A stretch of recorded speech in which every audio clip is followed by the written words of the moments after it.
Hi, everybody. My name is Rafa Lombardino, and this is Translation Confessional.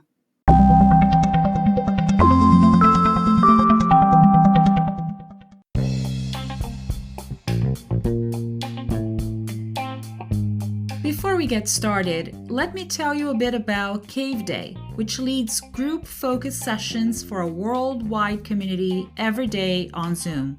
As translators, we were already used to working from home. However, since the COVID-19 pandemic hit, our home office has not quite been the same, has it? Maybe your roommate or spouse is working from home too, and your kids may be having distance learning sessions during the day. Between that and our phones, emails, texts, chats, notifications, cravings, feelings, many of us are having a hard time focusing. But in order to do our work and meet our deadlines, we need to find a way to hit the flow state.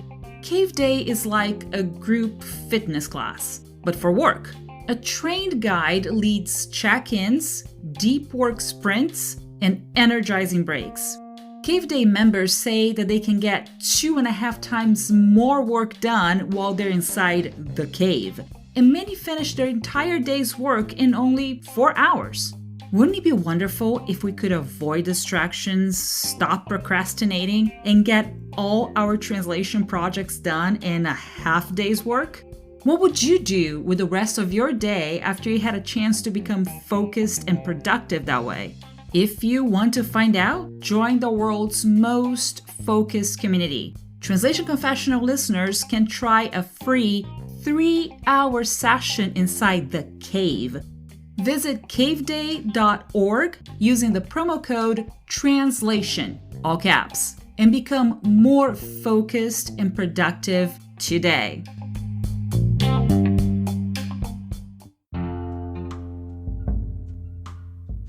Keeping a glossary. As promised, I'm coming back once again with another cat-focused episode.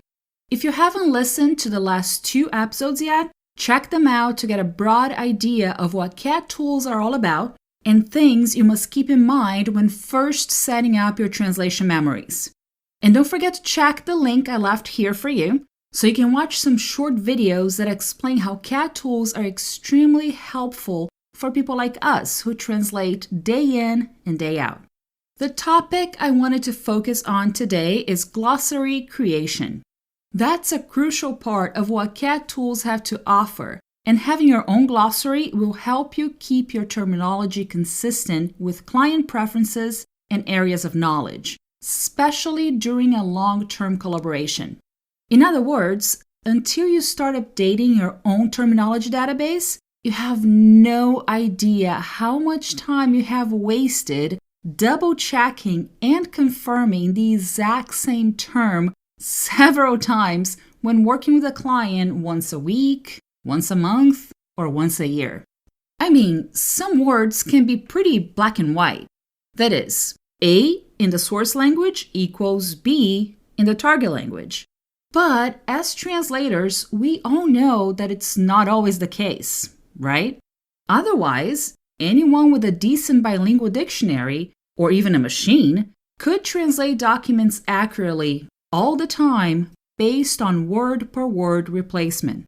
So, because terminology depends on both context and register, we must make sure that the word or expression we're about to use actually matches the purpose of our translation.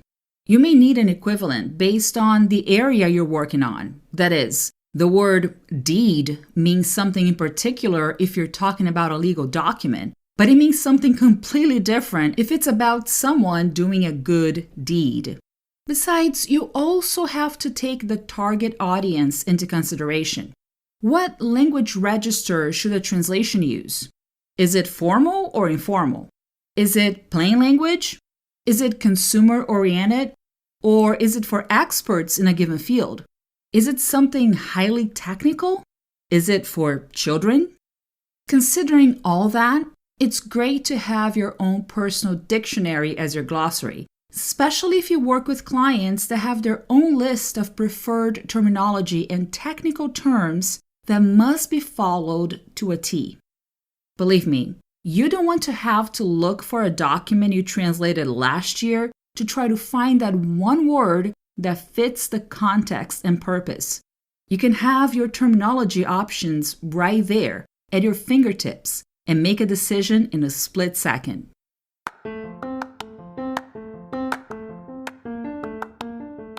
Before we continue, I wanted to tell you a bit about Swordfish.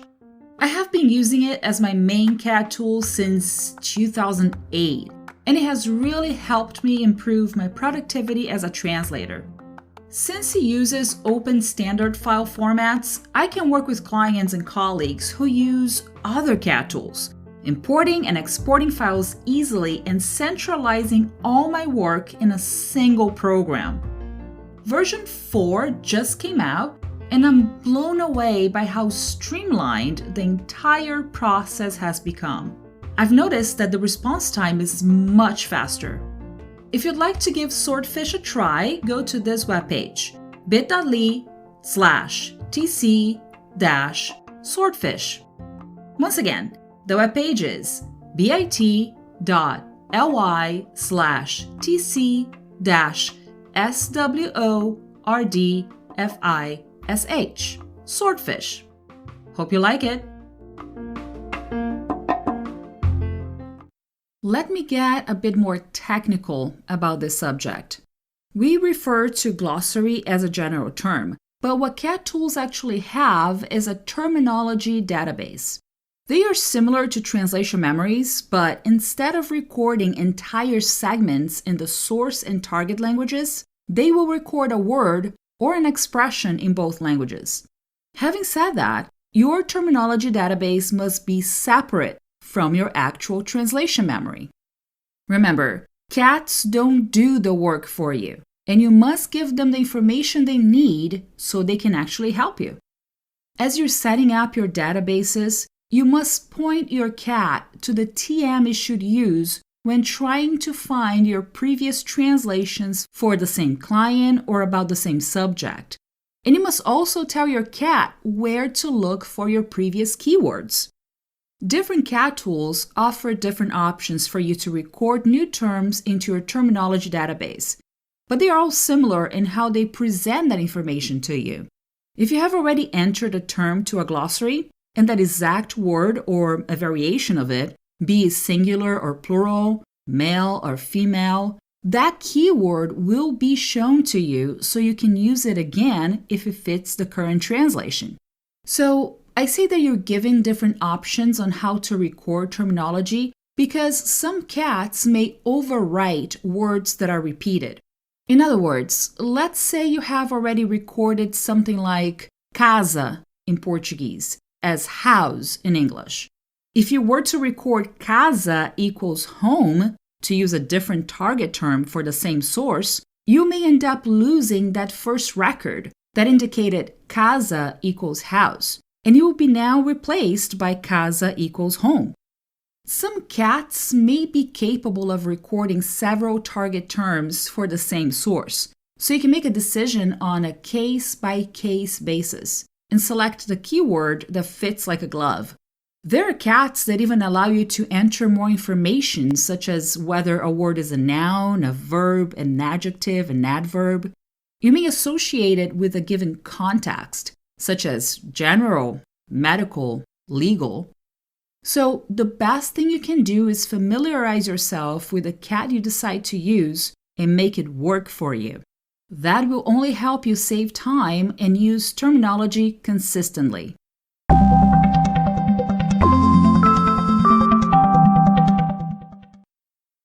Send me an email at rlombardino@wordawareness.com or leave a voice message on my Anchor page. If I get enough feedback and voice messages, I can go back to the subject and post a special podcast episode with everyone's opinion on this very same theme. By the way, my Anchor page is anchor.fm/translation-confessional. I look forward to hearing from you.